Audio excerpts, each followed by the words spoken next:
Okay.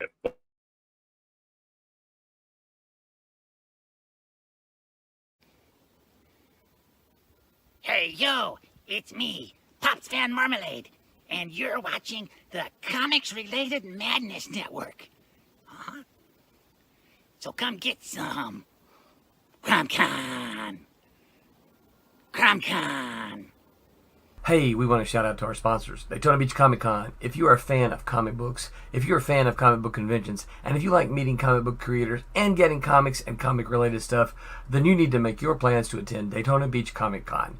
This year's show is September 9th and 10th. Silverline will be there, so you should make your plans to be there too. We'll see you there. If you like comics and find yourself in the Orlando, Florida area, doesn't everyone come to Orlando at some point in time to see the House of Mouse? But when you're here, you need to make it a point to visit Coliseum of Comics, especially the one on East Colonial Drive. They carry Silverline Comics, even a limited edition Coliseum of Comics version of our comics. So, when you go, be sure to ask for Silverline Comics and tell them we sent you. OCD stands for Orlando Collector Deviants. OCD, Steve and Trish, they're a family of geeks who promote geek things, particularly those around the Orlando, Florida area. They're big supporters of Silverline, and we think you should be supporters of theirs too. Go give them some love.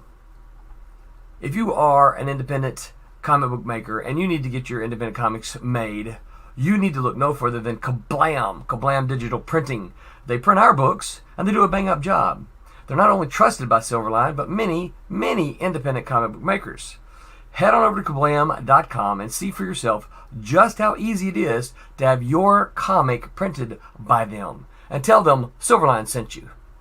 Hi, this is Tim TK, host of That Silverline Show on Tuesday. Join us at 11 p.m. Eastern, 8 p.m. Pacific every Tuesday night as we discuss pop culture and the joys of making comics. Hi, I'm Barb Kilber, co-host of Silverline's Wednesday Wham. Join us each Wednesday night as we discuss comics, literature, movies, and anything else that may catch our attention. I'm Roland Mann, and I host Silverline's Silver Sunday. Join me every Sunday at 8 p.m. Eastern as we make mine Silverline.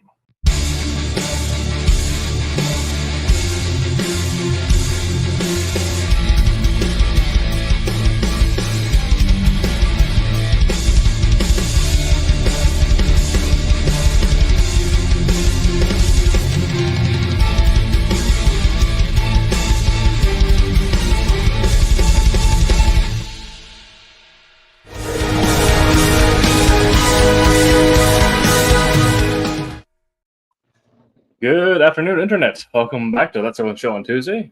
We tried to go live earlier and had some technical issues, so it's a little bit of blurb before the timer started, but we are live now and coming to you from both ends of the United States. That's true. Very true. David Rios will be joining us shortly, but until then, I'm joined as always by Jose Fuentes. Hello. If I didn't say so earlier, I'm your host, Tim TK. I'm going to be a little distracted today because Final Fantasy XIV Dawn Trail has come out today. I've had a week of early access, but it is now officially out, so... Pace yourself, Tim. Playing Final Fantasy XIV is all I can think about. I was literally up until the second we went live, I was following a cutscene after a boss fight, so we'll be returning to that shortly. Tonight's episode, we're going to be talking about making mystery and horror comics, and we'll probably explain why those two genres are put together in one subject, as with many things that has to do with the way they're taught in your collegiate courses. But before we dive into that, Jose, this week, what have you been reading, watching, playing? What has been keeping you busy? Oh, man. I've been playing a little bit of DayZ, in the evening. Always playing Ark, but a little bit of DayZ getting under my belt this week. And I actually been reading The Adversary. It's part of the Sundering book series for Forgotten Realms. Nice. Yeah. A friend of mine kind of turned me on to the Brimstone Angel series, and so I've slowly been working my way through it. Yeah.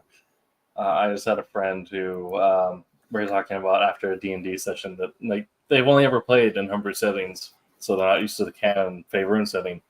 So I just turned them on to the Legends of Drizzt books. So nice. Then started out with those. Yeah. Then I was all 20 years of reading to catch up on. Right. Yeah, I started with those, and I went to the Harper series. I think it was like 20-something books. Yeah. I might be missing one or two of the set. So nice. Okay. And we are joined by David Rios. Maybe we just got into our show, so I guess cutting the ice for tonight. What have you been reading, watching, playing? What's been keeping you busy this week?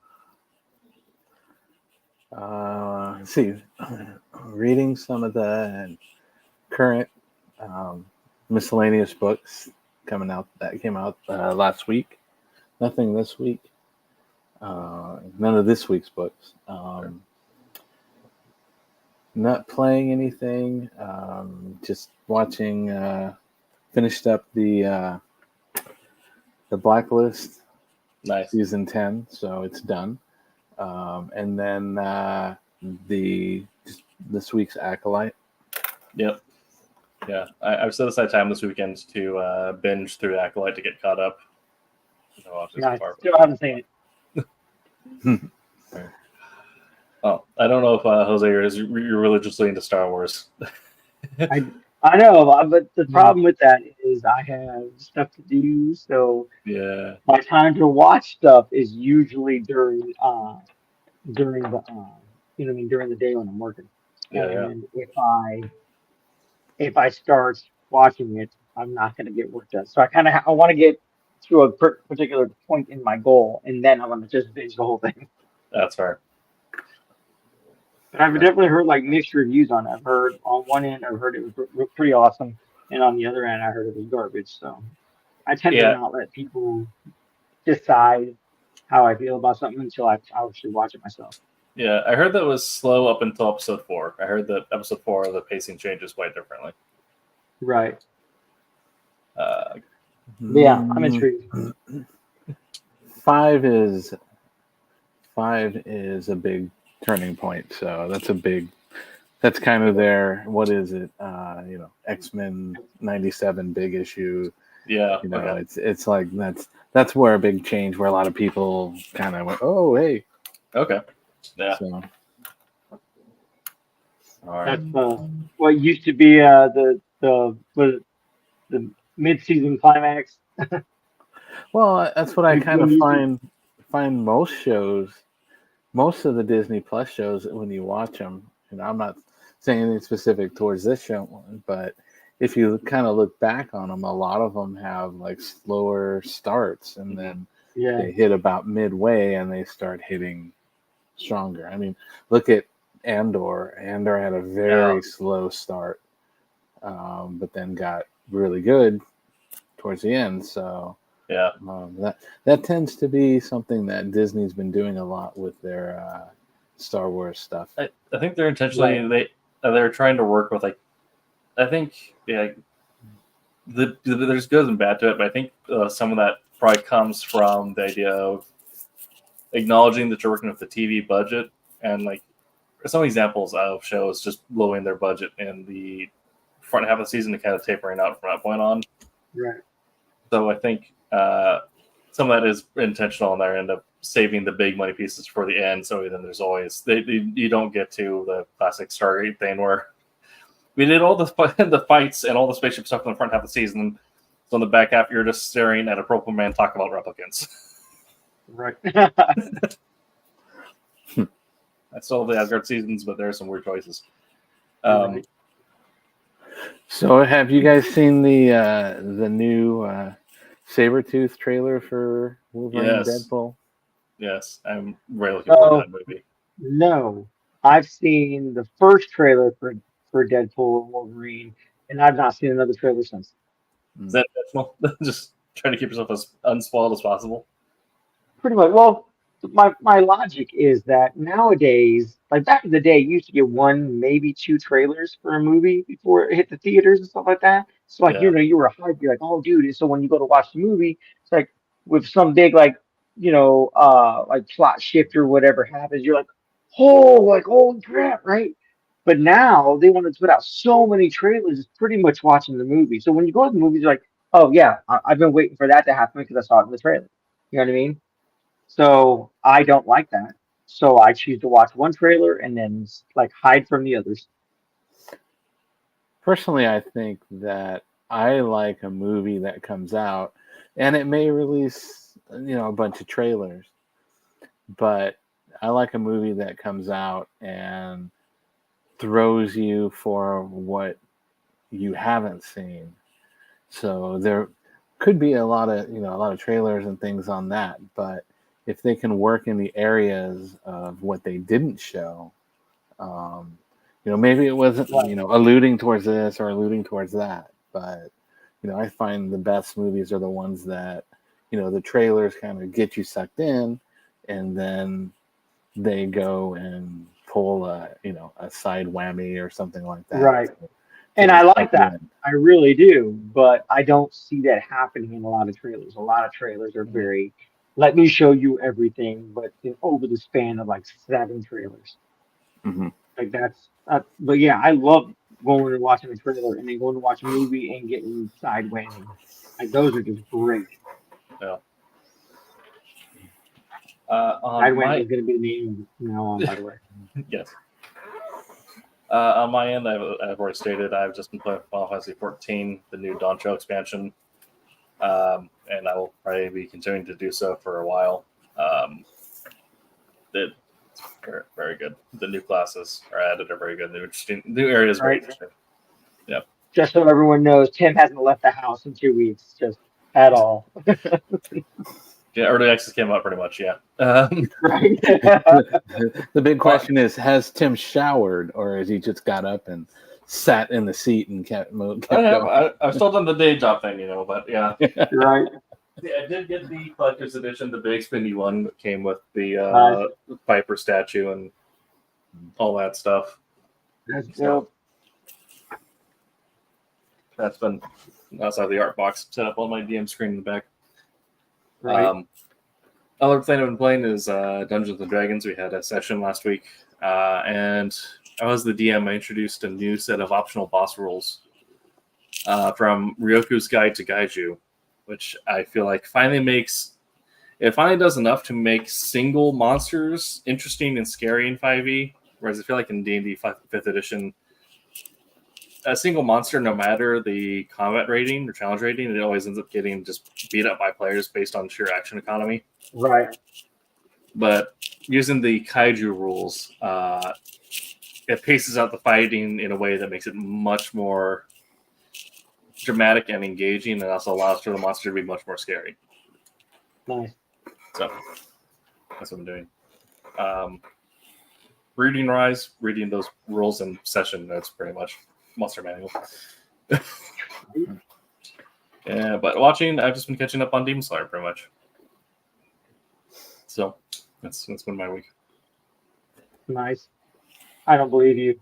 I think the whole time in video games, don't lie. Try to. You're amongst friends, buddy. Yeah. I wish I could spend more time just wrapping up that story of Final Fantasy. I wish that'd be perfect. Right. I think it's cool. My nephew started playing Assassin's Creed, and if anybody knows, me and my son have pretty much worked our way through almost all of them. He's technically like 2 more games ahead of me of Assassin's Creed. Nice. So I still haven't beaten Odyssey yet and Valhalla, and he's beaten Odyssey, Valhalla, and I think he beat Mirage. So 4. I think he's on 4, and now he just went back to playing 3. Because he didn't unlock everything yet. Okay, nice. Trying to get so my nephew just started playing Assassin's Creed, so it's kind of cool to like as I'm sitting here working, I'm like, oh, cool, I remember where he's at. Yeah, definitely. All right. So again, tonight's topic, like I said at the top of the show, we're talking about mystery and horror comics.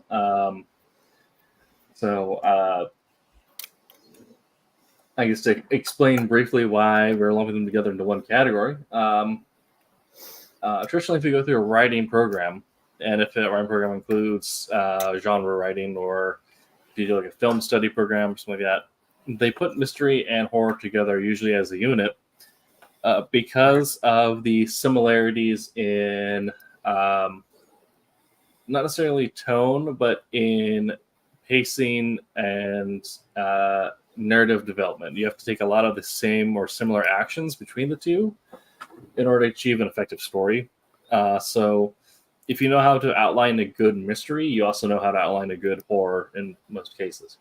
And, you know, when you get into the visual side of things, because comics are a visual medium, you'll probably find that in mysteries and horrors will probably deal with similar visual tropes, or even use similar color palettes that make things more dark or play on emotions and sense of mystery, or the monster and the unknown a little bit.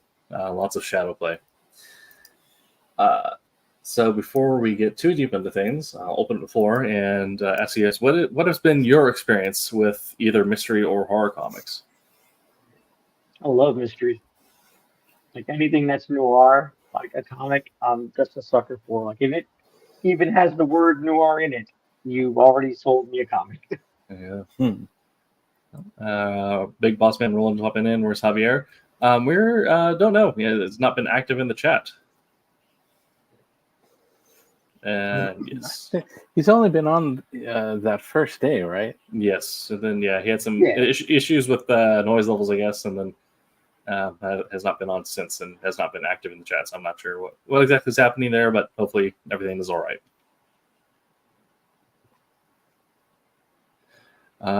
David, what's your experience? I like a lot of the things with like the dark horror stuff. You know, a lot of the darkened images, the thick, heavy lines, the mood and the feel, the weight of it. So I kind of get a kick out of that.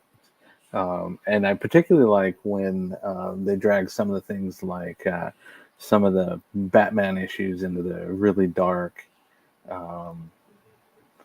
kind of pull things into that. So I kind of like the crossovers on that stuff too.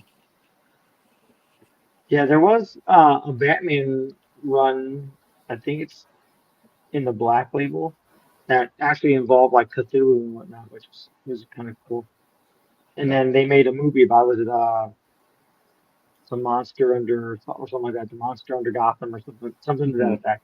Basically, like almost like a Cthulhu based Batman story, which I thought was really cool.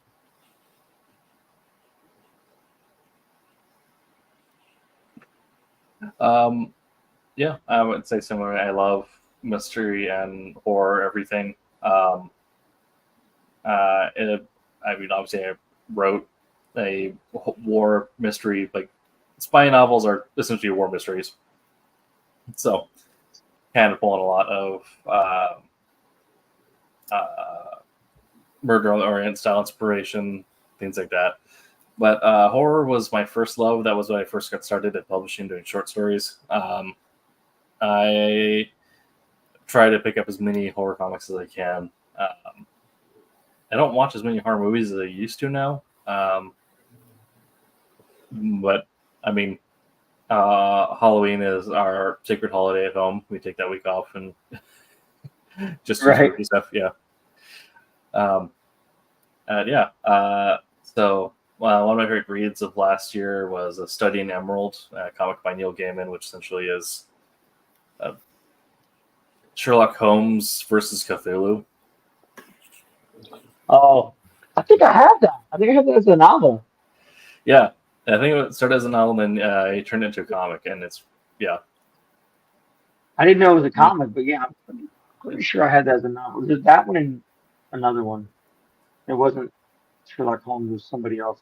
My wife absolutely knows that I love Cthulhu. So, what are some of your guys' views on some of the traditional comics that, you know, when they make like movies and stuff like that, they kind of shift into more horror?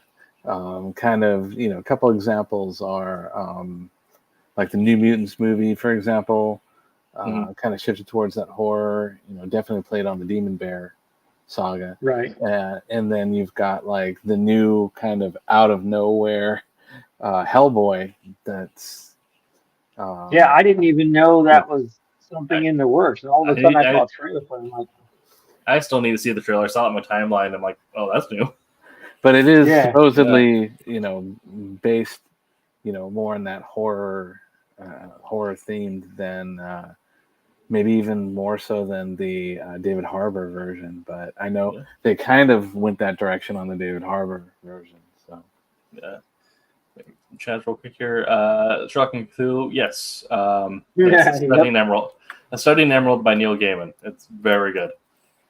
And we also have some people in chat asking for tips or feedback. Well, the entire show is tips, so stay tuned and watch the back catalog if you want to see more of that. And if you want any feedback, go ahead and you can always submit on our website for publication. See if you are qualified for work, and if you do, we'll try and get you work on a thing. If not, then you may get editor's notes back.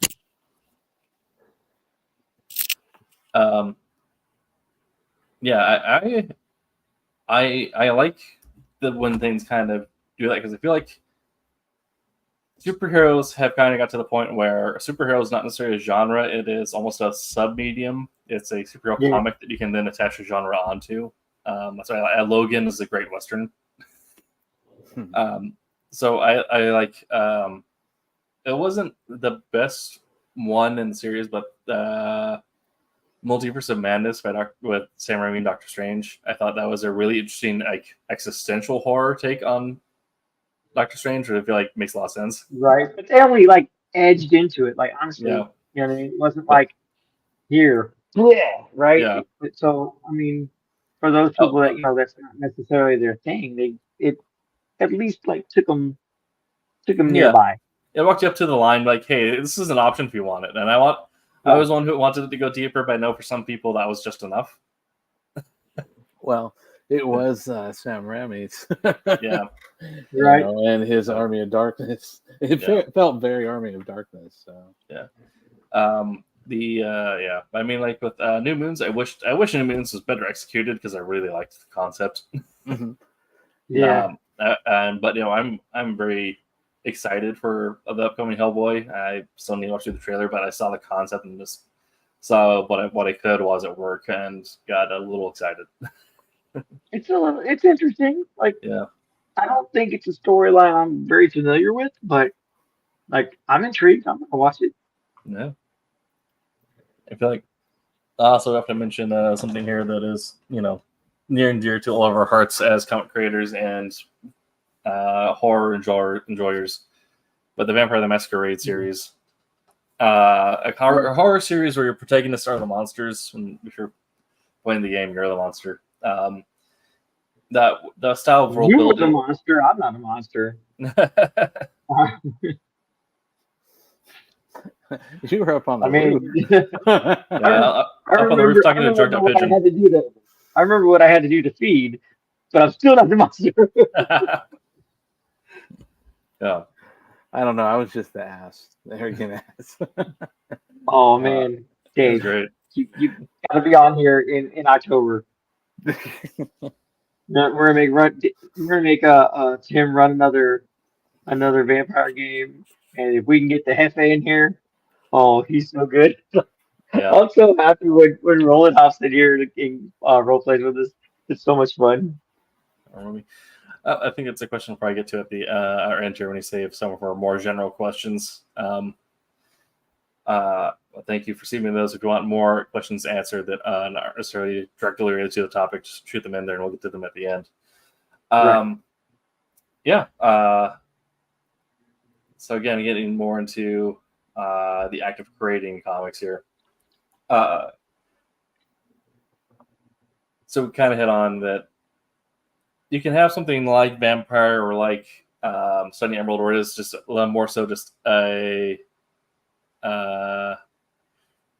mystery and horror thing by itself, but also with comics you can do a superhero, make a scary superhero, kind of like there's definitely Hellboy, Spawn storylines, things that would definitely qualify into that area. So getting down into the actual art of creation, one thing that makes and breaks both mystery and horror is you need to have the compelling premise or central mystery.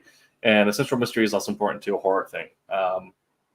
There's such a rule as, you don't want to show your monster because then it takes away most of the fear from it, unless your character is the monster, in which case you don't want to show them being the monster too often, as is the case in the vampire storylines, because then you're torn between their monster side and their human side. But with the mystery, it's also, you want to have something in there that is worth finding out. Because if you write a mystery or a horror comic where there's no drive to figure out what's happening, you've more or less created a nothing story. So I'll ask you guys, what are some examples of a story where you felt either a superhero or not superhero, anything like that, that had a like showcase level strong, compelling mystery or central theme to it? Well, I know that, I mean, maybe it's not the central theme, but in regards to like superheroes and whatnot, I know that DC did their DC versus vampires storyline. They also did Deceased, which is a zombie one, but I like the super DC versus vampires better. Yeah. And I think Marvel did the same thing, right, with Necrosis or Necrotia, right? Necrotia was really good. And but I like the more independent stories. Like I remember not necessarily reading it as much as I like kind of just like digitally flip through some pages, but Dylan Dog was a pretty good book. Again, I was in Italian. I couldn't read it in Italian, but I flipped through the pages. But yeah, like anything in regards to horror, anything that like for me doesn't do the big reveal. Mary Shelley Monster Hunter was a really, like, I think it was a really well done book. I think that was from Avatar. I think Aftershock. I don't remember. I think it started with an A.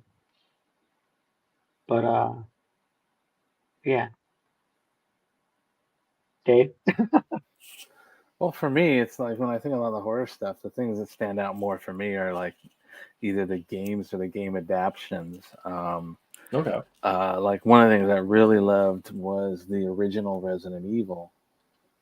Yeah.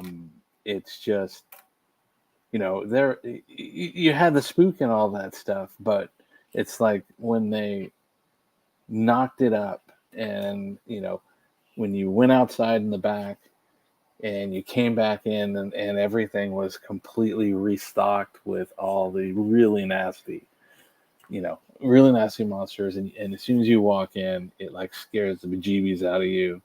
So I like seeing a lot of that stuff, and some of the movies and stuff. But I can't think offhand of particular books that I would have that stand out. I mean, there's some really cool ones like the Alan Moore Swamp Things, which actually was Rory mentioned in the thing. Yeah.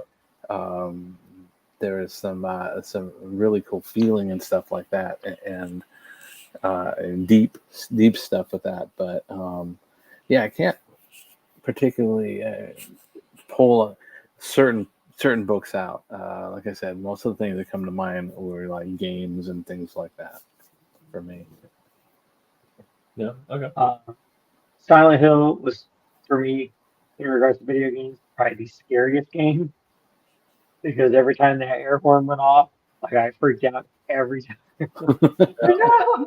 That's also Silent Hill is an example of the kind of that the idea we're talking about, like the really compelling core concept, in that you're up with your family, all of a sudden like the fog rolls in and things start like walking in the shadows, and you can't make out what's happening. Like there's this ever driving like need to figure out what's happening, but the game doesn't really give you that until the very end. Yeah, it was freaky. Yeah. The examples I have for that, actually, I'll stick to the mystery genre for this, but I'll do two Comixology originals. One is Dot Self. essentially, it's a world where you can take a pill to have your consciousness uploaded to the cloud. And the first issue has a person meeting, a stranger, who by the end of the issue reveals it says that they are that person, and there's more of them, that need to meet them and figure out what's happening, why there's so many of them now downloaded from the cloud. So kind of seeing the idea running into yourself in a different body. Right. Yeah. It's very reminiscent of the Altered Carbon series. Yes, definitely. Interesting. Yeah, Altered Carbon also is one of my favorite books because of just how, the concept presents itself in such a way that, if you enjoy sci-fi, it's something that, it drags you along and forces you to read it. The idea of this guy who killed himself and he hires you to investigate his own murder. So I love that. Another one is Clear, which is a comic where the world essentially operates on a system where everyone has eye implants, and by default you have a free set of filters that you can put on the world around you. You can buy more premium packages. However, there's and so that'll make the world look more appealing or more into whatever flavor you want it to be in. So you can have a military flavor fun stuff or a cyberpunk flavor fun stuff. However, it falls a detective who pays the premium money to actually have the clear setting, so no filter. However, he ends up running into a murder that no one has seen and that he can't put the pieces together because it's not necessarily being rendered by anything. So it's a real life murder that he comes across. Yeah. And because everybody else is all in this world with their views, nobody really even sees it, right? Well, it's kind of the idea of someone has his ex has killed himself, but because he's able to see things clearly, he's able to actually see the clues up together that this wasn't actually a suicide. However, for everything else, the clues just don't actually appear because the filters are screening out the conspiracy around this. Right. Yeah. That's interesting. Nice. So yeah, those kind of ideas of creating something that where you have your core concept for your idea, right? Of what makes something compelling is the core. There's something to be found out here. Someone has committed a crime. Something in your hometown is not right. People have gone missing, things like that. But then you put something around it that makes it unique, like the eye filters, or in Silent Hill, the fog and sirens and the weird monsters. Yeah. Those nurses. And the Silent Hill trying to go out. Yeah. Let's see, Silverliners. Hey, Vic, how you doing, man? And Artist of Time. 4 years is a good time. Keep up the good work. And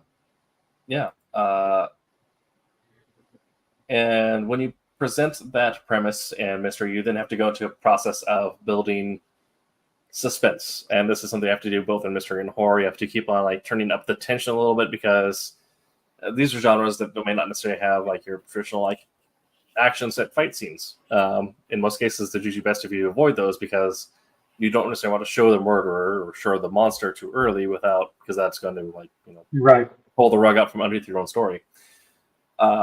So you need to find ways of building tension without relying on set pieces or action sequences. And in comics, this is where it gets really tight that you and your artists and everyone involved start working together on how do you write things in a way that pushes things forward but does not reveal things out of place? How do you illustrate things in a way that maybe works to obfuscate details in the back or highlights other details? The idea of how do you draw the snow globe in a way that doesn't show the house on the inside? How do you show Jaws without showing Jaws? How do you replicate how they did it in the movie? You know what I mean?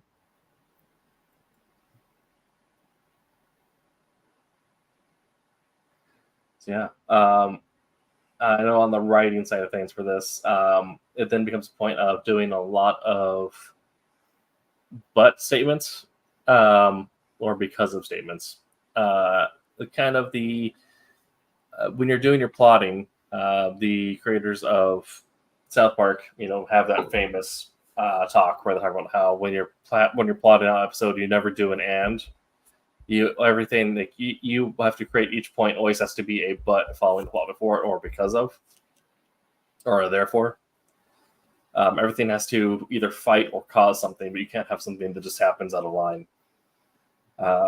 So I also answer a question. They think anyone doing a Halloween related comic. I'm currently we're halfway through the pages being illustrated for Dracula that I'm currently writing. So probably out for Halloween, but it's definitely on theme. And so you have the moment where guy goes to Harker goes to Transylvania to meet with Dracula, but Dracula ends up holding him there longer than he was supposed to. Therefore, man tries to escape, but Dracula ends up catching him and introducing him to his harem. And a lot of therefore, but, and you're just kind of racking up points where each time you have a but, the main character needs to be put through some kind of punishment for trying to move the story forward, essentially. And you can do this like in a mystery, like with Altered Carbon, going back to that. That's a really good example of a lot of butts just beating the crap out of the main character. That was really weird when you say it that way. Where it's, he tries to do something, but the gangs know after him. Tries to do something, but he gets caught. Tries to do something, but he gets kidnapped and taken out of his body. Tries to do something, but he gets shot.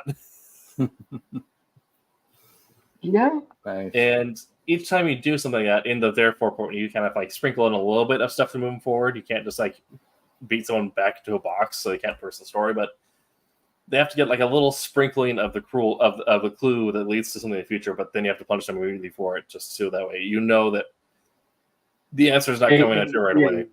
Yeah. They had to work for it. Exactly. Cause and effect, exactly. Yeah. And so when you get to doing the art for this, you end up getting to a lot of like my favorite style panels where someone does something that covers a clue, but you see a shadow in the corner of the panel, but you see a panel from a different perspective and you know something bad's about to happen. You may not see something bad happen. You may kind of come to the after facts in the panel afterwards. But we come to doing things like that where you're trying to build tension as an illustrator and colorist. When you're in a point where you're in a comic or trying to build tension, is there any thoughts you put into line work, color scheme, or something you might do in the panels, or do you just kind of present as is? Well, I say sorry. No, I was just saying from a color standpoint, that's where you can definitely play around with different themes, depending on what view you want. I mean, if you want something a view of the from the monster or whatever, you may play around with possibly black and white. In case of Predator, obviously you start going to the infrared views and stuff like that. So there's a lot of things that you can throw out on color, to make dynamic scenes just strictly by color, just to make that stuff pop, to give the impression, okay, well, you kind of think, just kind of as a good example of, in a lot of the video games when, you start to die and then all of a sudden the screen starts to go slowly red and all that stuff, where, you can do that in there. You may start introducing, depending on how much you want to go, hey, okay. As much as you want to go in there, you can either be really subtle and start, throwing, hints of reds or something like that, kind of the fight or flight thing, or you can, really go bold and start showing like, a lot of reflections on the wall of like solid dark reds and, stuff like that to kind of hint that, okay, the mood is changing, without actually, changing the pencils or the inks or anything. You're just playing around with colors and that stuff. So Jose, didn't mean to interrupt. No, you're good, man. for penciling and inking, you definitely want to play with your shadows like quite a bit. You know what I mean? I feel a good example would be like Sin City. You know, Mhm. Frank Miller's Sin City, having that like a whole lot of black and like the white pops out because of that, right? So anything that is like I said, anything that isn't like a cast shadow or anything like that, it's lit up for a reason, right? And you want to play with that in regards to like mystery, even in horror, you want to play with that. But in particular for mystery, for me anyway. You know what I mean? Work the shadows. Yeah.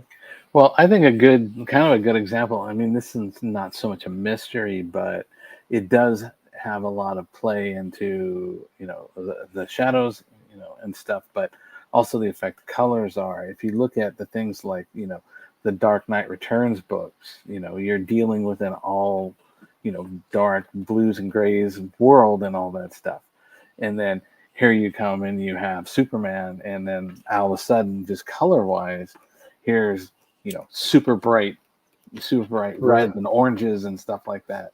So you do it's kind of a play off of what Jose was saying with the whites and blacks is on the line art, you can go ahead and separate your your calm moments or by putting a lot of bright stuff in there, and then your darker moments by playing around with those darker shadows, kind of the opposite of what they did in the Dark Knight Returns.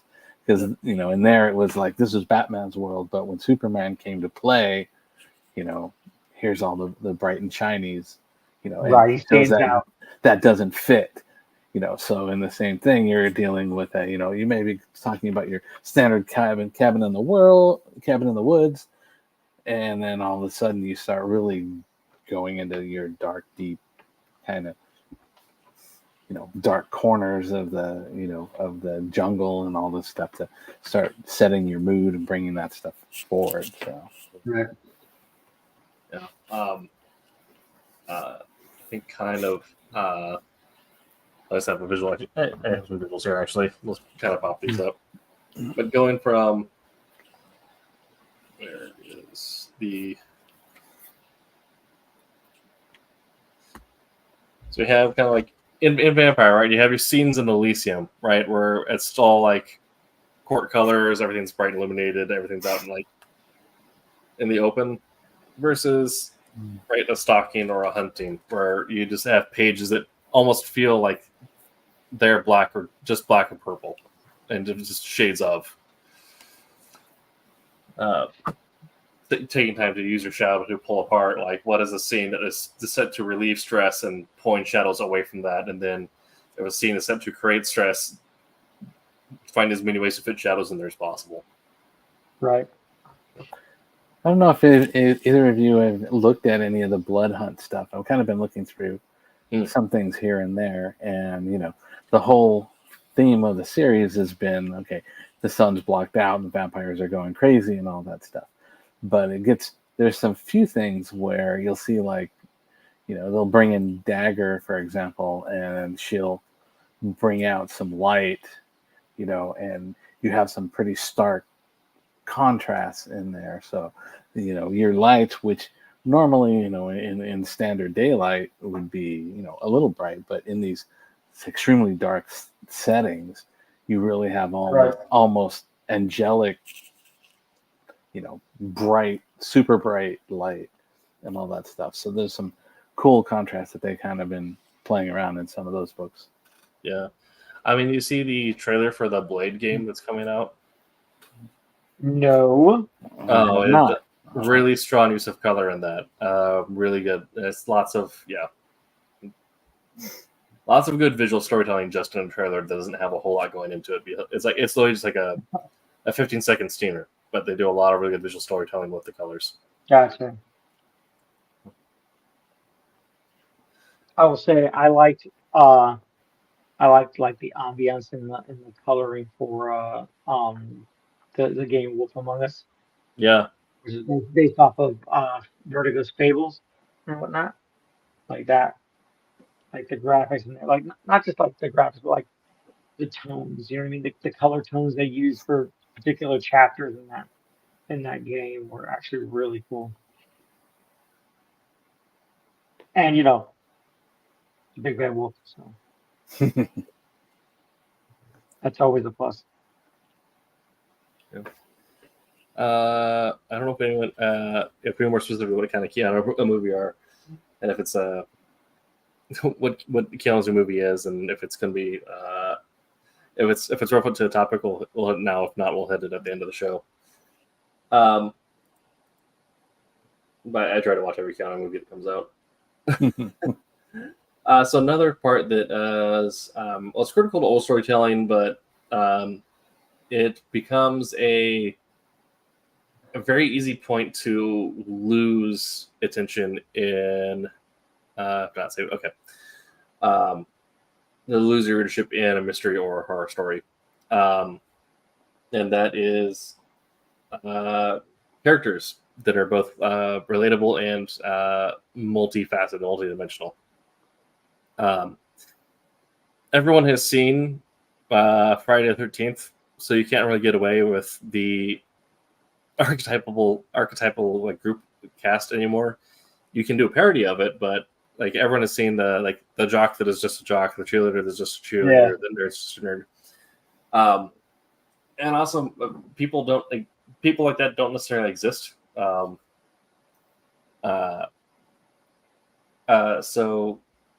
in order to make a character that people want to follow and will cringe when they get torn apart by a monster, you have to give them ways that make them relatable and ways that make them feel like they have a life outside of the story. For me, example of this is something like The Green Room, which is a movie that came out a while ago.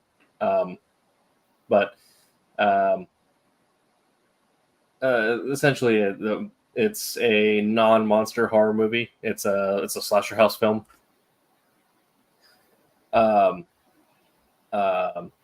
slaughterhouse film, but not quite a slasher, but slaughterhouse is the technical subgenre. But it's a punk band that goes to play. They didn't know what kind of venue they get. They go there, and it's like a neo-Nazi biker bar. So Cool. They play a Black Flag, Nazi punks F off, and are trying to leave. However, one of them forgets their charger, goes back to grab it, and walks in on somebody getting murdered in the back room. So now, of course, the gang can't let them leave. So now it becomes a story of these people huddled up in a green room trying to escape while a group of neo-Nazis, led by Patrick Stewart, which is a really interesting role to see him in, are essentially trying to get in there and kill them. And there's a lot of like attack dog scenes, people getting cut up with knives, like really gruesome scenes, people using bar glasses whooping. So it's a lot of things that visually you do not want to look at it. The human brain is not designed to look at that stuff. But the characters, they have a whole life outside the story.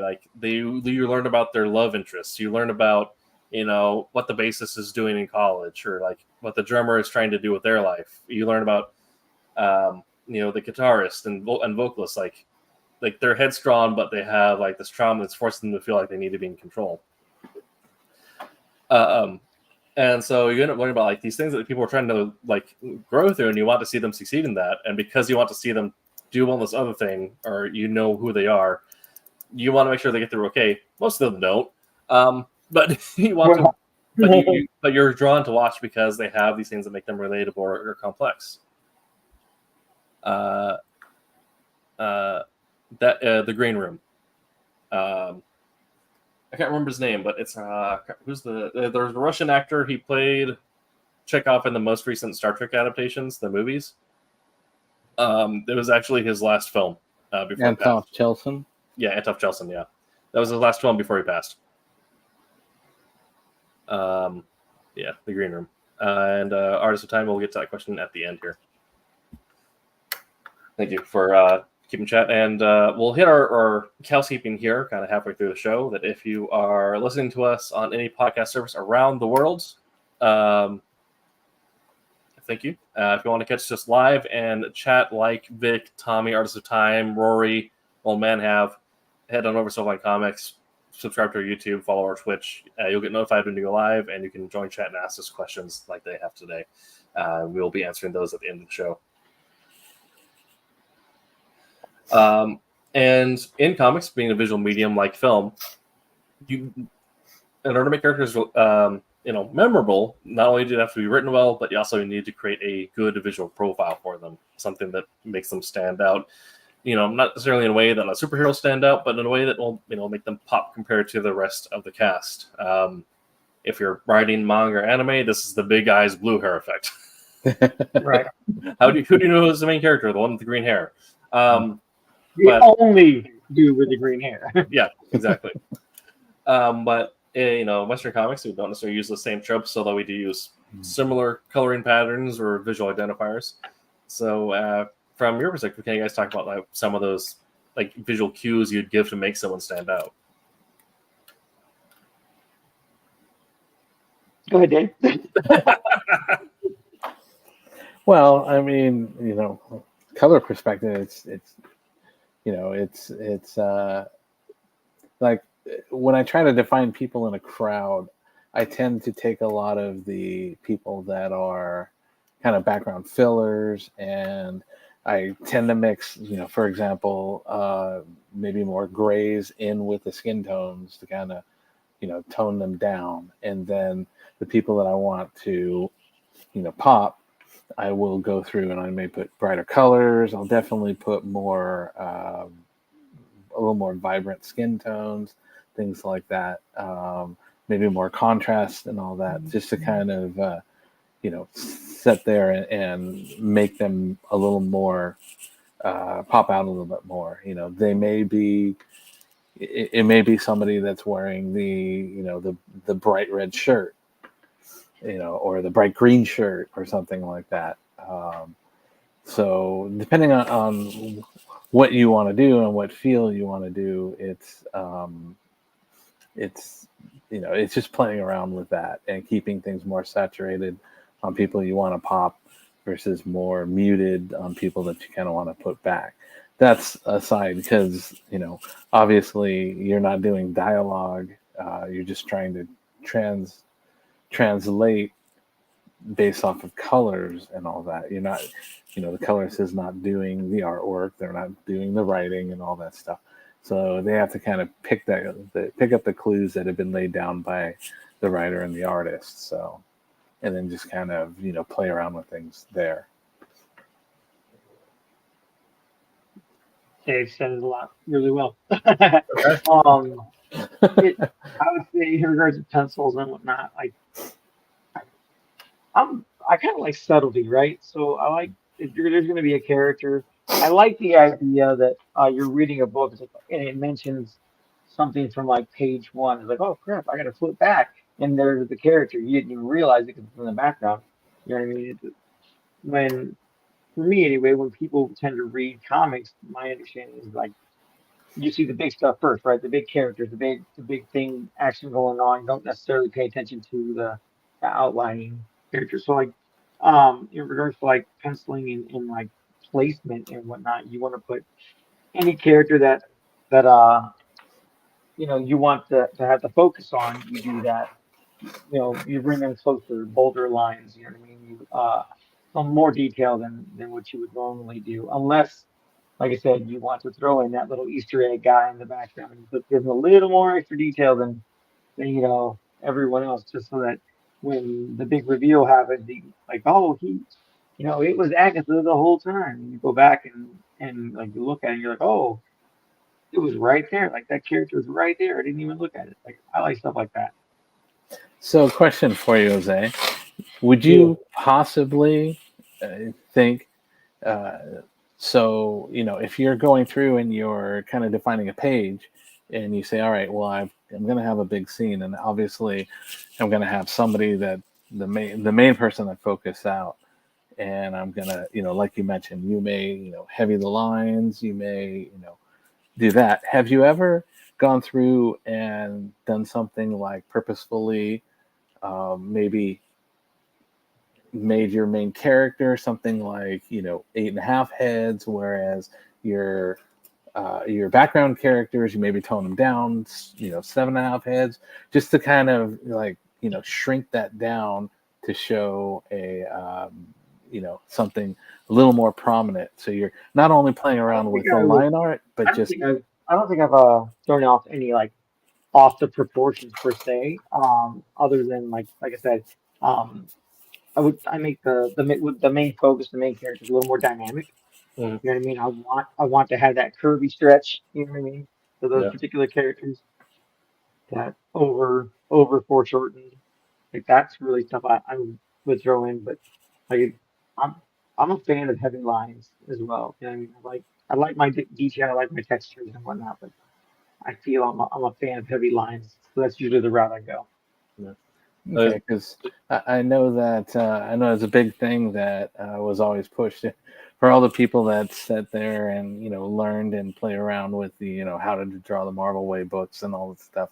They always kind of emphasize that the superhero was not your average height. That's what you kind of get in that 8.5, 8 3/4 head tall. Versus your standard person. So I just was curious if you'd ever played around with making that character not only super dynamic and and all that stuff, if you just kind of design them larger overall just for, to make that effect, rather than somebody like you're doing the Incredible Hulk. Obviously you're going to make him as a character much larger, or whatever your Paragon character is. You know what I mean? You definitely going to make them more mass, more height and whatnot. I mean, but I actually like the underdog superhero characters. Like even when I played Mutants and Mastermind, even my characters tend to be a little less in stature and whatnot. I just like the idea of the underdog rising up. You know what I mean? So, I think they kind of like the drawing the Marvel Way books. I think that's definitely almost like an artifact of its time and genre, right? Because I think if you're writing a non-hero book, you're not going to have the same perspectives. But I mean, if you go to Bronze Age Marvel or whatever, you can have the Rob Liefeld effect, and Captain America's bicep is going to be 4 heads tall. Right. I guess I'll step in here just in case, just so no one's feelings get hurt. But kind of to translate what Roland and Vic have said here, we're in regards to writer's block. We'll get into more depth of the question later. As that writer's block itself is not a thing; it's a symptom of another thing, and usually that thing is seeking perfection, right? So in order to get around that, you may have to give yourself permission to write crap, and it may feel like you're breaking down and just writing bullet points. But if that's all you can write, that's what you write, and then your subconscious will later then fill it out, right? So if you can't think of how do you describe this room, well, what's happening in the room? It's like Cyclops enters the room is the next action that needs to happen. Well, just write that. You don't need to be descriptive with it. You'll figure out the description later. Just say what's happening, and then you give yourself permission to write absolute garbage in the dialogue, be too on the nose, have lose all sense of voice. Just get crap down, because it's easier to polish a turd than it is to polish nothing. Have you feel the same way about penciling? So penciling and inking. I like Roland. Preach it, Tim. Exactly. Actually, what I think is I've been watching a lot of the sketch stuff that Frank Cho has been doing, and one of the things that I've liked about it when I've watched is he just throws the stuff down there. He throws it, and he is not afraid to erase half of his work, because he knows that he can always go back, and it follows a lot of what you were saying, Tim, is a lot of times just getting it out there is the first stage, and then from there you can always refine it, you can always redo it, but it may help with that block to just get that initial out there and just keep refining it. And doing your erasing, words like the pencils and stuff that he's doing is, they could be easily, erased and, redone. And I see, when I'm watching a lot of the stuff he does a lot of reiterations. You'll see him draw legs and then take the legs and do them in a completely different order and then erase those and put them back similar to where he had it initially. And he just goes back and forth until he has what he wants. Yeah. And, right. And I think it's fantastic that he does that, because I've explained to people when they're like, you get people that like, they want to draw, they love the idea of drawing and whatnot, but they want to get from like empty paper to Jim Lee, like that. And I'm like, finished dude, product. you have to put the work in. Like everything I do, everything I pencil out it's all circles and scratches. You know what I mean? So I get the form I want. So I get the shape of the leg. So I get you know what I mean? The angle of the pose that I want to do. You know what I mean? Like all that's chicken scratches and then I start cleaning and cleaning and cleaning. And I've had several friends that, like I go, I don't understand how you do this. I'm not the only one that does that. And like I'm really glad that Frank Cho like puts those videos out on Wednesday and whatnot, so that my friends can see like, listen, I'm not the only one that does it. Like Frank Cho is like tops, you know what I mean, to me. You know what I mean? In regards to his detail and stuff like that. And like he chicken scratches it in too. Yeah, and the thing that's nice is that I think, like for me, when I try to pencil things and I've played around with it, and I tried to do something for a demo that we had on here, it was like I just found myself frustrated because I want it to be a certain way, and don't want to go back and change it as much as possible. It's like, no, this is not the way I want to do it. If you turn it around and you flip it on the whole, it doesn't matter. It just throw it out there. Always be refined. I think it helps you not to get so frustrated with it. So yeah, right. I think also Vic and Roller brought something up, which is it works really well if you're being diagnosed with ADHD. I know some people who, do not have an ADHD diagnosis who, when they take Adderall instead of just being a functional person, they get superpowers. Not just all. But it's you can take yourself, like Brandon Sanderson calls it, taking brain breaks, where you do something unrelated. Where, like for instance, writing Dracula, like writing out like issue 1 of Dracula, I bounce between that. If I get to a scene that it's not working, I don't want to, and I'm not in a place where I want to give myself permission to write crap, I'll then go back and I'll edit the dialogue for issue 3 of Wolfunner. And I'll go through and look through that, make sure all my notes are correct, and then after like that, I'll come back and I now can finish that page with Dracula, even though that wasn't necessarily what I was working on. And kind of concrete example, like just give yourself permission to write crap. Like this is a word piece that we did for the dragon, and like there's so many. The wings did not turn out that layer of like amount of shading and like gradient when I first did it. It was just okay. I know what my general idea is. I guess I'll put a yellow on there. Come back to it. Okay, I guess I'll put a little bit of brown on there. Okay, just put a little bit of red in there. And you just have to like give yourself time to kind of like let the process work itself out and just put crap out, see how it settles. Like, I can make this change. See how it settles. Make another change. Firebox, I think, tell me how to continue the scene. Well, kind of like what we,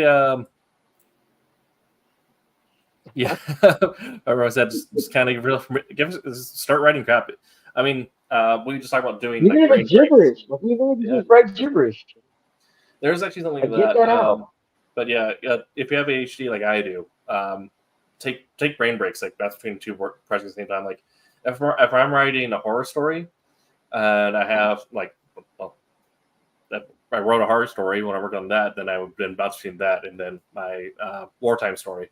So then your brain's, if you have ADHD, you need multiple sources of stimuli going at once or to get a dopamine response, a serotonin dopamine response. That's the thing. ADHD is that it's a serotonin deficiency, and you need to have multiple paths to stimulate that. Because if you don't have immediate response, your brain does not have the prerequisite serotonin or dopamine to continue your existing task. But something new will then create an artificial pump of that dopamine. So, finding 2 things to do at the same time. Make sure they're productive things. Like if you're trying to go between like, I can't write and play a game at the same time because you're just going to start playing the game. But I can write and edit at the same time, or I can write and paint at the same time, or I can something like that. Yeah. Kind of lost the track of things here, but that's fine. Yeah. But yeah, I mean, and also if you are like Roland said, to start writing something, it doesn't mean you have to start writing your story. If I need like to just get my brain going something, I will literally just free write. I one time back when I was a content creator in Destiny, doing stuff with like Dado and Grandier Jake. I was trying to get like a script going, it wasn't working, so I just started free writing something. I ended up writing a raid guide. I can't believe Roland asked that question. Yes, well, that's another 3-hour podcast, Roland. But yeah, when I was playing Destiny 2, like I just started free writing a raid guide for his content because I needed to do something because I wasn't writing my script. Like I just need to get words on a page, so I started doing that. And then halfway through the guide, I'm like, oh, I can figure out what to do with my story from here. But you just need to, get your brain working in that direction. Man, that alone is like a textbook, like tech manual. Yeah.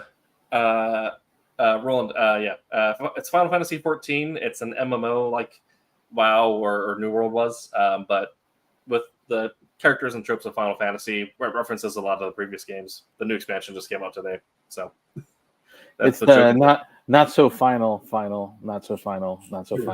Fantasy. It never is final. Don't let them lie to you. Well, you guys know this. Playing on Final Fantasy 2. Well, you know how it got the name, right? Yeah. Squaresoft was in the process of going out of business. They had funding for one project, and if it didn't succeed, they're going to declare bankruptcy in the next quarter. Mm-hmm. So they created a game that's supposed to be like fantasy. And they're like, well, we'll call it Final Fantasy because that's our last game. Thing blows up in Japan so much that they end up making their 2 years of profit back. Wow. Like, well, I guess we'll make a second one. He does know Final Fantasy, so there you go. Yeah, the abbreviation, yeah. Final Fantasy 14 is the MMO version. So I guess the last bit here, after we have derailed, lost all sense of tension in our own plotting. So if you're writing a murder mystery or horror story, do not derail in such a terrific fashion. Although do take moments to breathe and let your characters develop themselves. Take time to let your characters express that they do like Final Fantasy 14, and then immediately apply the nails. Don't let it sit too long. The most important part, arguably, of a mystery or horror story is the payoff. If the payoff is not correct or falls flat, everything else kind of falls apart. And everyone's like, "Oh, all right, that's interesting." I guess. Or the big reveal wasn't a big reveal because you hinted too much in the previous pages, and when I like, oh yeah, I saw that coming. Yeah. So there are things you can do about this, like doing the proper amounts of red herrings, but with actual like articulate foreshadowing throughout. I talk about leaving the clues in there. Another thing that we need to do is the use of both in writing and visuals. Use correct foreshadowing that will can be twisted, not quite turn into a red herring, but some red herrings are nice. But you want to have things that lead up to a moment in a way that feels satisfying yet surprising, which is the pain of it all. Studying the works of Chekhov is actually great for this. The guy who created the idea of Chekhov's gun, the quintessential idea of foreshadowing. But for writing, this can be using dialogue that hints around a theme or a motif related to the final reveal, leading into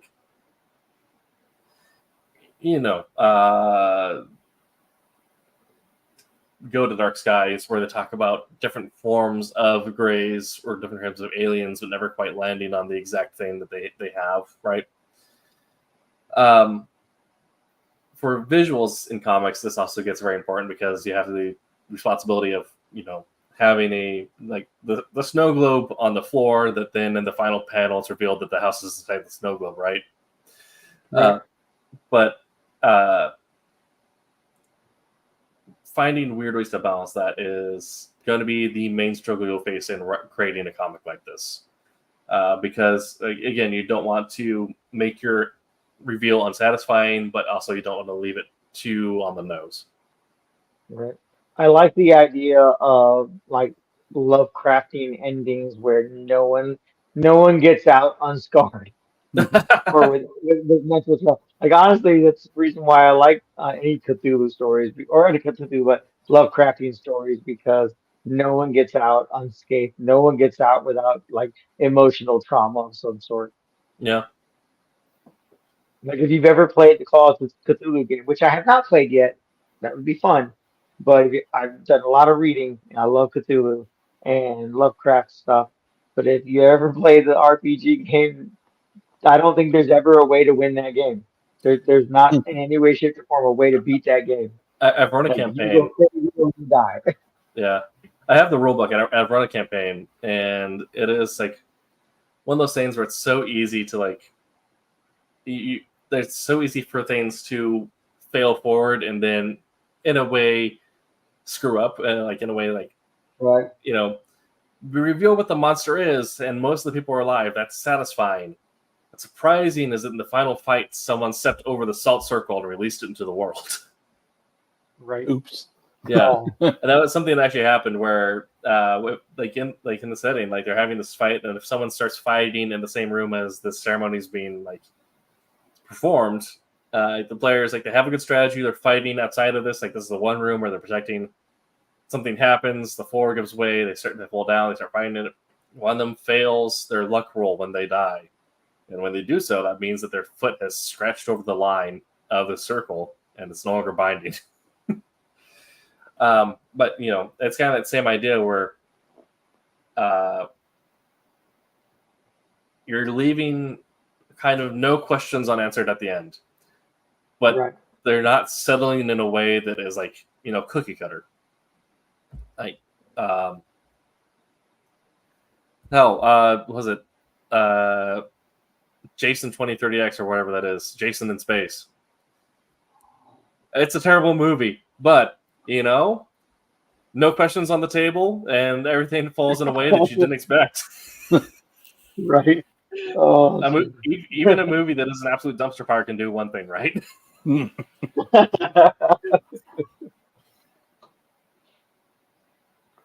That's funny. I'm pretty sure I told my son that's the one Brian Dixon movie he should never watch. Yeah. That and like, was it Leprechaun #4 or Leprechaun in Space? Whatever the Leprechaun in Space one is. Yeah. You don't just stop at one. That's all you do. Yeah, I mean, yeah, things like that. Gremlins, you know, everything's put in the way of the box. All the things are settled. Are they? Right. Like, we know what the gremlins are. We know what makes them go angry. We know how to deal with this and contain them. There's one in the corner. See, Gremlins, like I think every single Gremlins had a really nice like ending like that. Like a really nice like hey, you know, this is the end of the story. But is it? Yeah. There we go. Okay. We did some questions in chat. We also have more discussion on Rise Black happening. And kind of, what to Roland's point, if you can't find an ending, write 50 endings. You'll find one that works probably in there. Or then, yeah, I mean, even if it's bad, that's kind of what we talked about is give yourself permission to write bad stuff because you're going to keep on writing and editing. The thing with writing is that their first draft is not the work. The work is the second and third draft. Yeah. Kind of what Neil Gaiman said, right? He writes one draft, and then the second draft, he makes it look like he knows what he's doing. And that's Neil Gaiman, right? If Neil Gaiman can say that he writes absolute crap still, like, you know, we have... Right. Personally, I have so much room to go. It gives me so much leeway. And you're like, okay, if Neil Gaiman said that, I'm in a good spot.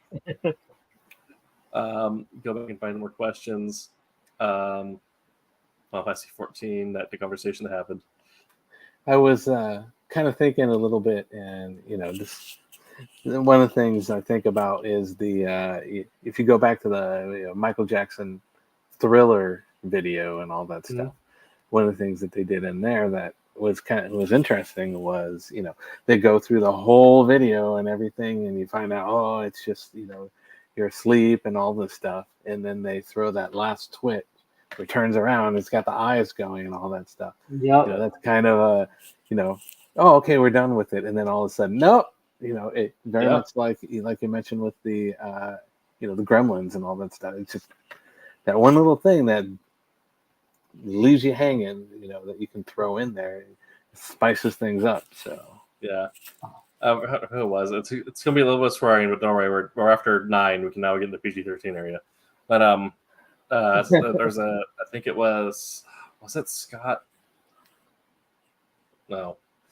There was a guy on the Podforce podcast, and talking about how they were doing a non-Star Wars episode, and one of them had said he knows he's just had a good horror movie when he leaves it, when at the last scene happens, he says, "Son of a bitch." You'll have that moment. Yeah. You see Keanu's new movie. Vic, is that are you talking about his most recent movie, which is, I think, is John Wick 4 or Matrix 4? Or are you talking about the news that we're getting a Berserker movie? We're getting a Berserker movie? We're getting a Berserker movie. I don't pay attention to TV, man. Come on. Yeah. And then favorite horror movie. My favorite horror movie is... Oh, shoot. What is my favorite horror movie?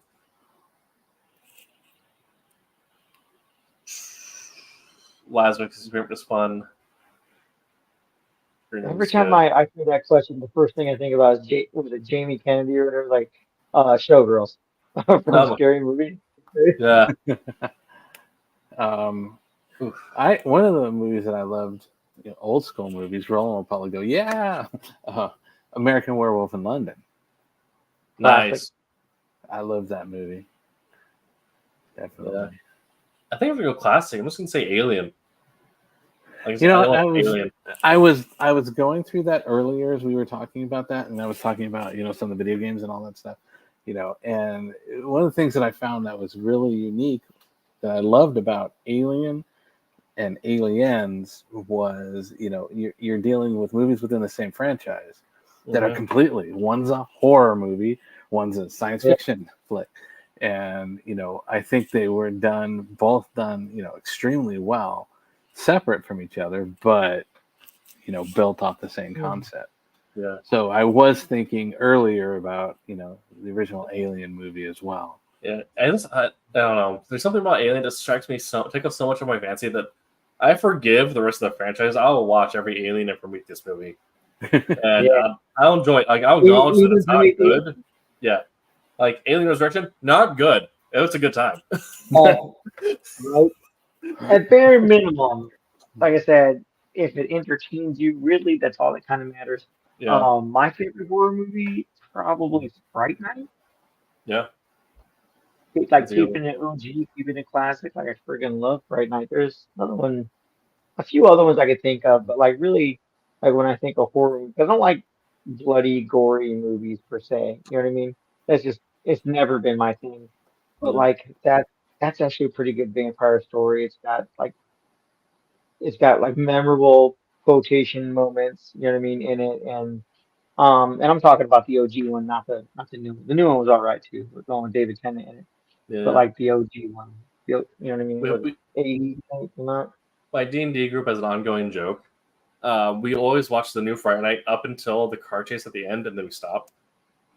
It's because we've had a friend who just left in the middle of the night once, and they're like, "Oh, I guess we just pause the movie."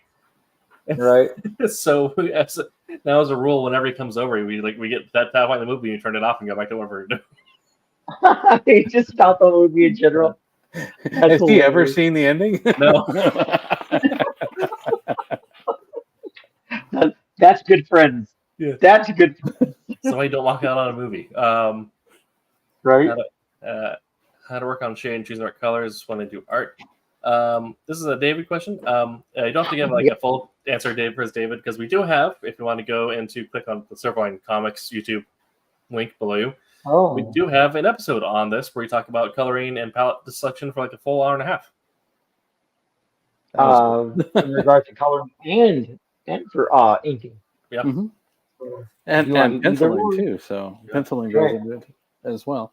Yeah. if you go through our back catalog, we try to keep it very. We have some very funny, silly episodes, but for the most part, we try to keep everything structured on, if you are into comics, if this is your first time putting out a comic, here's what you need to know. We tried to make a bunch of episodes related to that. The most recent comic movie is The Last Bombaclat. I have not seen that. Is that an actual thing? I thought that was like a fake thingy, a fake advert. Man, at this point, I feel like I don't know if I can take Keanu Reeves serious with some dreadlocks.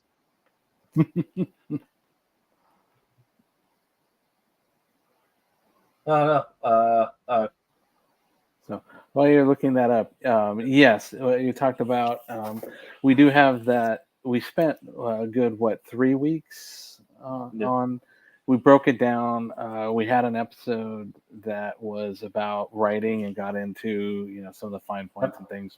Tutorial on writing. Then the next we went in to do some of the artwork, pencils and inks and stuff like that. And then we followed that up with the coloring bit of it. So there's a few things right around each other. If you find one, the episodes right around it will have some of the other pieces, and you can take bits and pieces from there.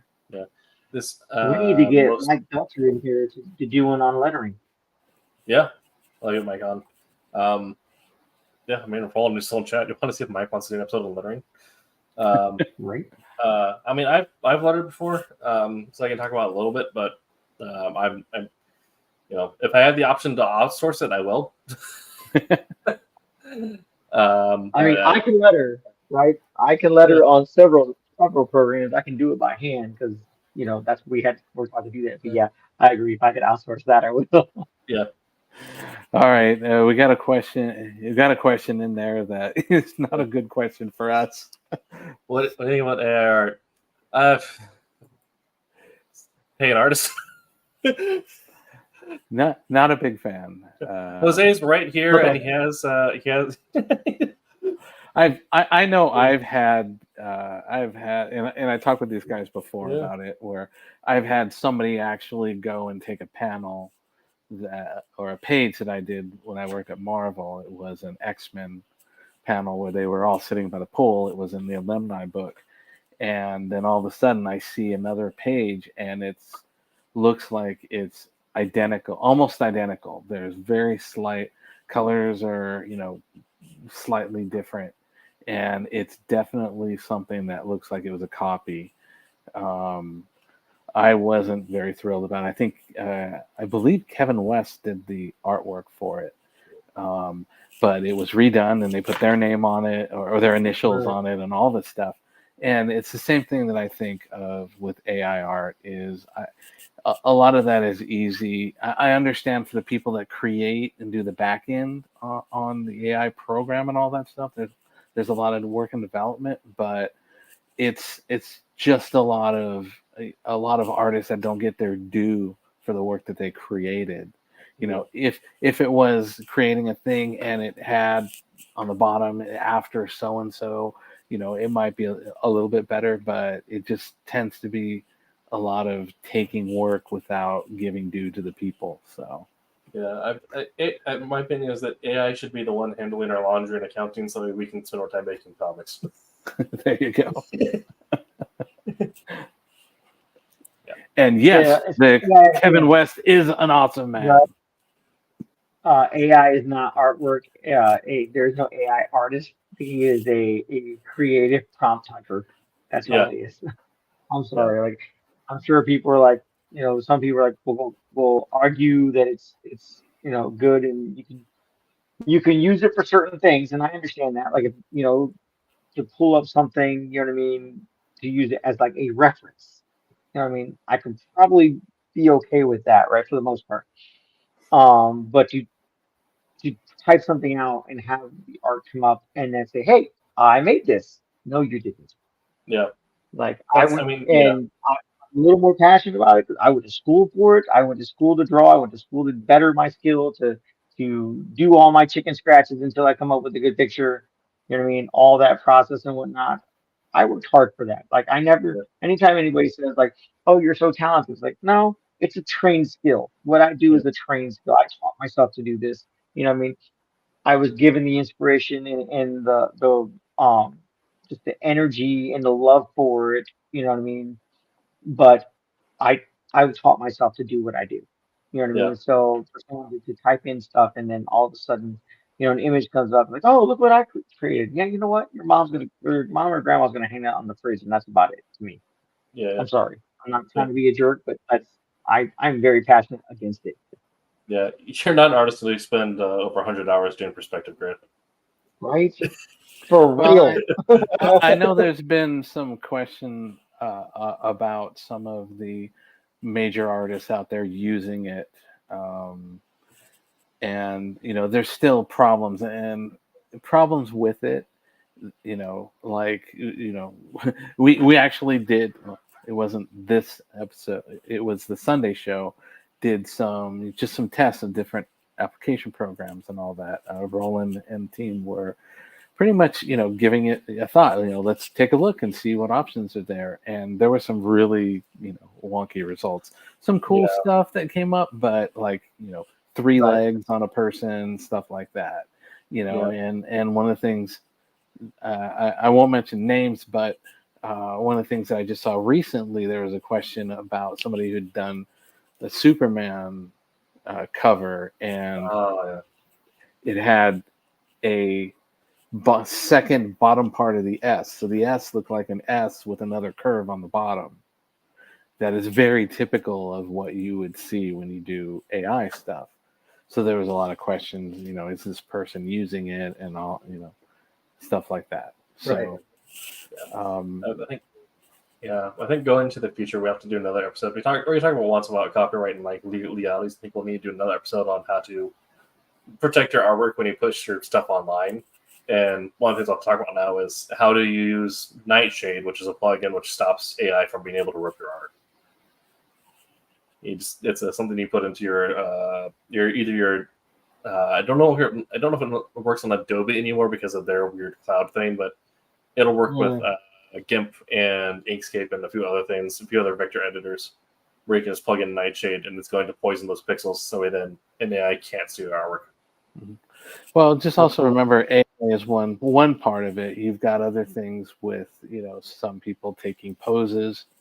A big popular one is, the Spider-Man 300, or the Wolverine, Hulk, reflection in the claws. That seems to be something that's used a lot, which is great when, you get artists that use it and say, after so-and-so that did the artwork. But then you've got a lot of other ones that just use it and then say, well, look what I created. And it's like, well, give some due to the people that inspired you. Right. There's a kind of the AI portion. It's all very similar. Yeah. I think, it'll be the whole, my whole practice about that on this account as well, just like a whole AI conversation. Right. And we'll get very heated. 3 minute back issues you on a screen. But I think that's time has flown. Time has flown by. It is that time. Which is be jerk out. Yeah, exactly. As I've always said, pay your artists. And in order to do so, you must have an artist. I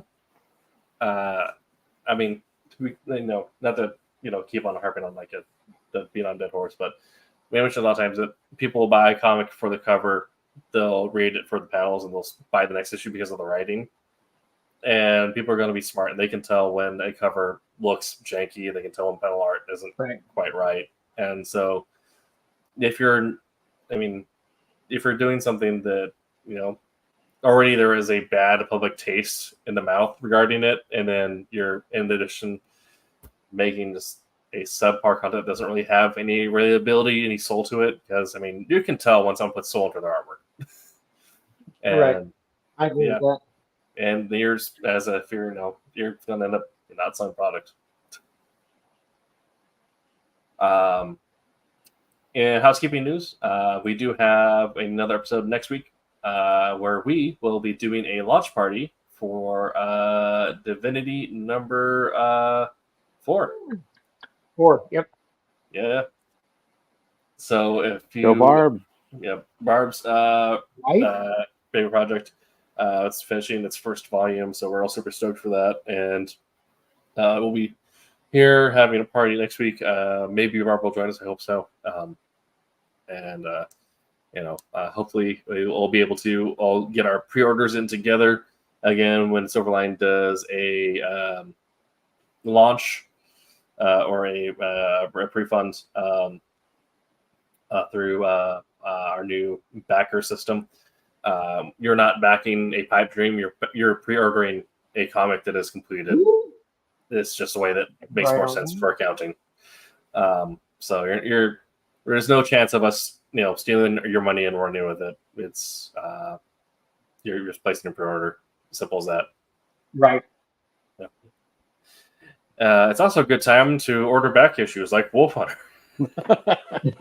Hint, hint. Obsolete. Hint, hint. Right? Yeah. You get your Demon Tales. Your Kalis cover B and C. Yes. That's right. All right. Not that we're biased or anything, but No, we're totally biased. Because they're all. Yeah. I think we've all worked on some really great books. Perfect. Yeah. So we'll see you next week. Make sure to check out Wednesday Wham and Silver Sunday, 8 p.m. Eastern on those respective days, where you can catch Roland, who's been in chat tonight, doing his thing. You can find me on Final Fantasy 14 on the Dynamis Data Center for the rest of the week. So we'll see you next week, and until that time, make mine Silverline. Hey, I'm G-Rod. Make mine Silverline. You heard me.